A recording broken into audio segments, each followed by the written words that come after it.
কবিতার নাম মালতীবালা বালিকা বিদ্যালয়। লিখেছেন জয় গোস্বামী। বেণীমাধব, বেণীমাধব, তোমার বাড়ি যাব। বেণীমাধব, তুমি কি আর আমার কথা ভাবো? বেণীমাধব, মোহনবাসী তমাল তরুমূলে বাজিয়েছিলে। আমি তখন মালতী স্কুলে ডেস্কে বসে অঙ্ক করি। ছোট্ট ক্লাস ঘর, বাইরে দিদিমণির পাশে দিদিমণির ঘর। আমি তখন নবম শ্রেণী, আমি তখন সবে ধরেছি শাড়ি। আলাপ হলো, বেণীমাধব, সুলেখাদির বাড়ি। বেণীমাধব, বেণীমাধব, লেখাপড়ায় ভালো, শহর থেকে বেড়াতে এলে। আমার রং কালো, তোমায় দেখে এক দৌড় পালিয়ে গেছি ঘরে। বেণীমাধব, আমার বাবা দোকানে কাজ করে। কুঞ্জে অলি গুঞ্জে তবু ফুটেছে মঞ্জুরি। সন্ধেবেলায় পড়তে বসে অঙ্কে ভুল করি।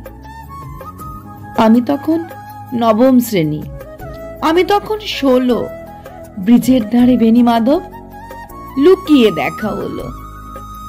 বেণীমাধব, বেণীমাধব, এতদিনের পরে সত্যি বলো, সেসব কথা কি এখনো মনে পড়ে?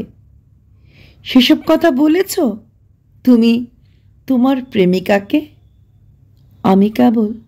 আমি কেবল একটি দিন তোমার পাশে তাকে দেখেছিলাম। আলোর নিচে অপূর্ব সে আলো। স্বীকার করি, দুজনকেই মানিয়েছে ভালো। জুড়িয়ে দিল চোখ আমার, পুড়িয়ে দিল চোখ। বাড়িতে এসে বলেছিলাম ওদের ভালো হোক। রাতে এখন ঘুমোতে যাই একতলার ঘরে। মেঝের উপর বিছানা পাতা, জ্যোৎস্না এসে পড়ে। আমার পরে যে বোন ছিল, চোরাপথের বাঁকে মিলিয়ে গেছে। জানি না আজ কার সঙ্গে থাকে। আজ জুটেছে, কাল কি হবে? কালের ঘরে শনি। আমি এখন এই পাড়ার সেলাই দিদিমণি। তবু আগুন, বেণীমাধব, আগুন জ্বলে কই।